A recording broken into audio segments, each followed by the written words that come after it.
Here, we get our first look at the Florida Institute of Oceanography's research vessel, the Weatherbird 2, which will be our home for the next 2 days.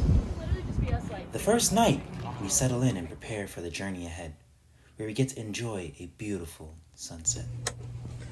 Hey guys, this is our first morning aboard the Weatherbird 2, and at 1200 hours we get to depart from our location right now. And before that, we get to have breakfast with the crew and kind of learn about what we're going to do today, which I'm super excited about and can't wait. So let's go! As I make my way from my cabin, I join the rest for breakfast, served by the amazing cook, Jordan, and we got an overview of the day that lies ahead. Before departing, we enjoyed the sights along the dock.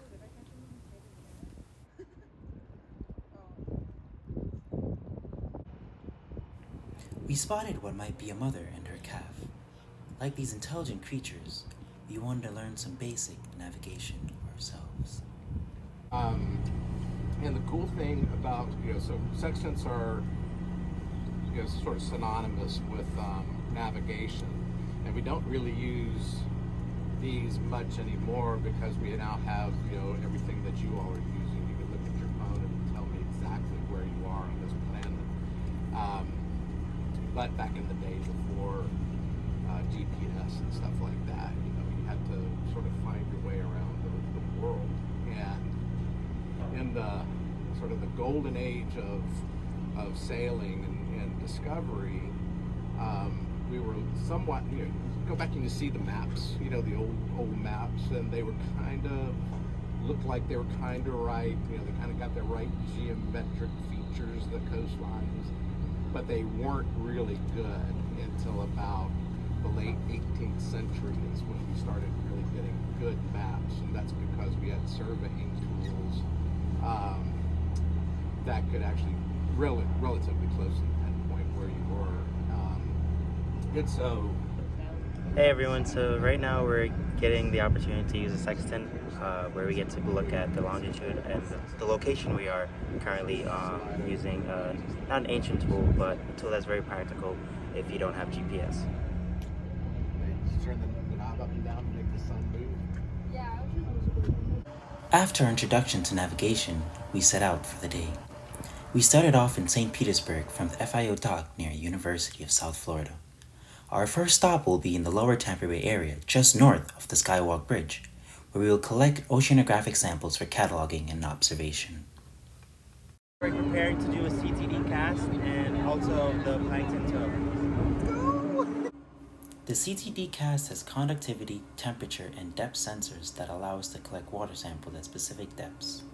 This way, scientists can determine the physical properties of the water column at that specific location and time. Here, the students help lower the equipment into the waters.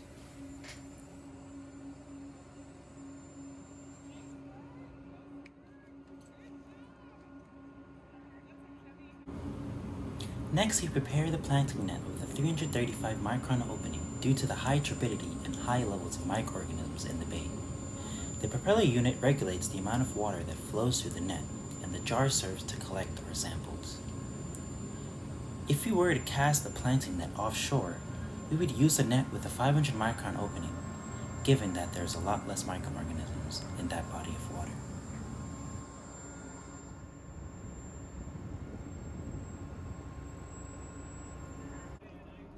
After some time has passed, we collect the plankton samples and observe the contents of the canister.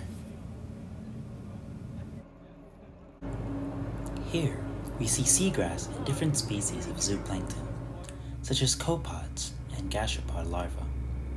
As we observe the specimen, Heather prepares to debrief us on the other trial process. First, she starts with the TED, the turtle exclusion device.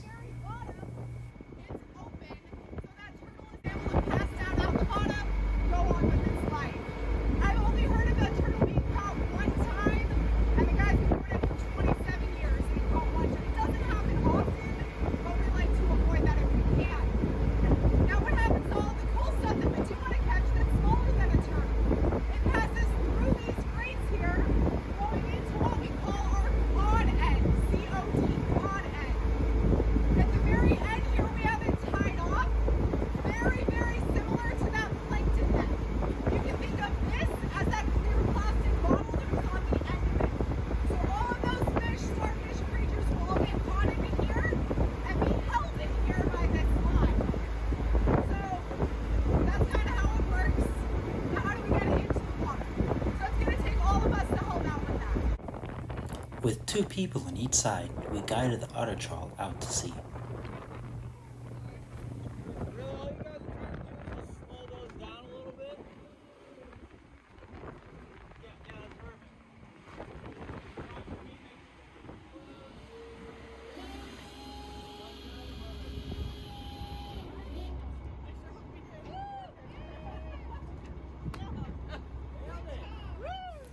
After ample time has passed, it took the entire team to pull the net in.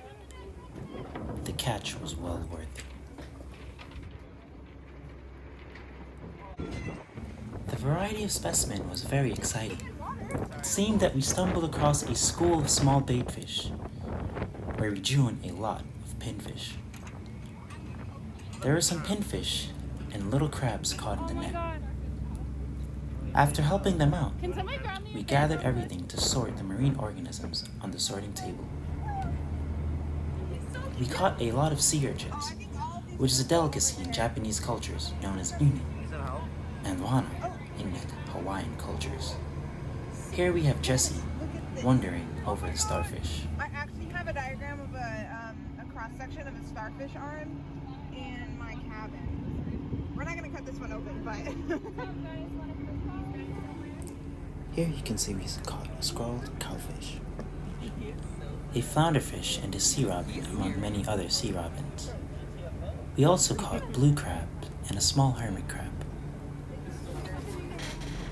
Here you can see the many starfish that we caught, the sea urchins, and a very shy seahorse that was not doing so well. Is he alive? He's still alive. He's not doing very well. After trawling the ocean floor, we then explored with the ROV. Other line? Do you want me to go out? Yeah, whatever we paid out there. Alright, we're at that point. We're pulling. Our designated pilots tussled with sea urchins and scared away starfish on the ocean floor. They bravely fought against the strong sea currents. Underwater bars. Shortly we withdrew to enjoy a lovely dinner as the night drew near. Accompanied by the cries of seagulls fighting against the strong sea wind, we enjoyed stargazing and welcomed the sight of Venus and Mars.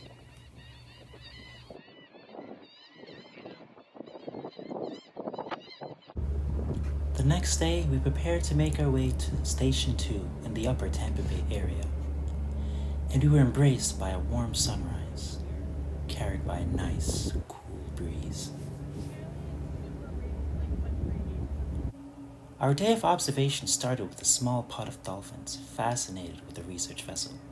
Their presence marked an already great start to the day. A little bit cooler After here, performing the 71.8 CTD cast, degrees. Andrew Warren walked us through the analysis. Makes sense, it's shallower. It's been pretty cold out lately. Salinity, again, much less here. It's 28 PSU as compared to 34 where we were. And that's not that far away, and it's a pretty big difference. So you see most everything's different. The CDOM's completely different. Turbidity, pH is less. It's actually less alkaline here, so. Here we get a look at the altimeter, which tells us how close we are to the ocean floor. This prevents contaminating the sample by avoiding crashing and stirring up mud. Electricity going through 3,000 meters of cable twice. And so it has to go down and come back at the same time. So it's pretty quick for that far. Okay, so then we'll fire the other 6 at the surface. Okay, let's bring. After firing all cylinders, we're able to receive data in real time. Following this, we bring up the equipment with the help of the crew. We then collect the water samples for cataloging, and then proceed to reset the equipment, releasing all the water and preparing it for later use.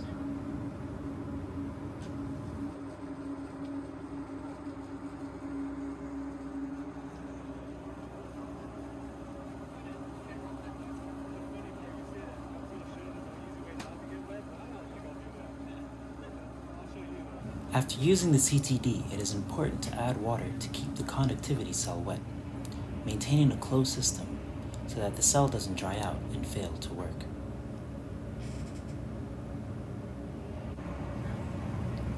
We then wanted to compare the plankton in this region after assessing the difference in the turbidity of the waters in the upper bay versus the lower bay. Oh, he's upside down. Here, the samples collected has a greater density of plankton and life.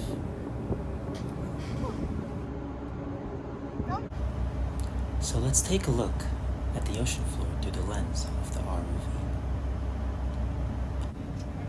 As we go deeper, we get confirmation of the turbidity of the waters in the upper bay region. Almost 10. Well, Now we want to see the diversity of marine life here, and we wait excitedly for the autotrawl net to come aboard. Second day on the trip, and today we're gonna get some more samples, do the same experience we did last time to compare the upper bay versus lower bay species. Are you excited, Riley? Oh yeah.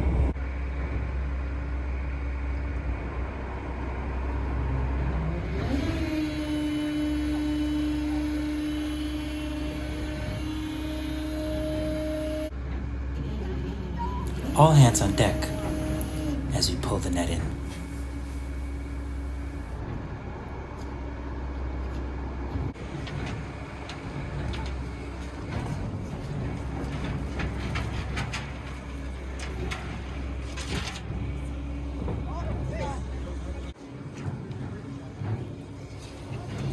We can already see some more pinfish and other species of fish, but a more exciting catch awaits us. A bonnet head shark. Two pufferfish, shark. Yeah. And be careful not to get hooked on the puffer. Or bitten by the shark?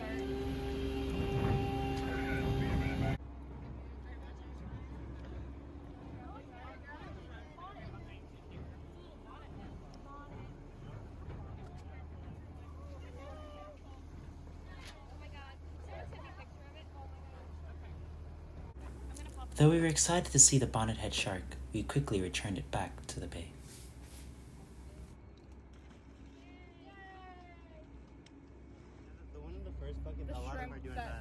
Some of the fish and other marine life were not doing so well, which could be attributed to being outside the turbid seawater they were used to. So we started putting them back in the water, and nearby pelicans were delighted for the easy meal.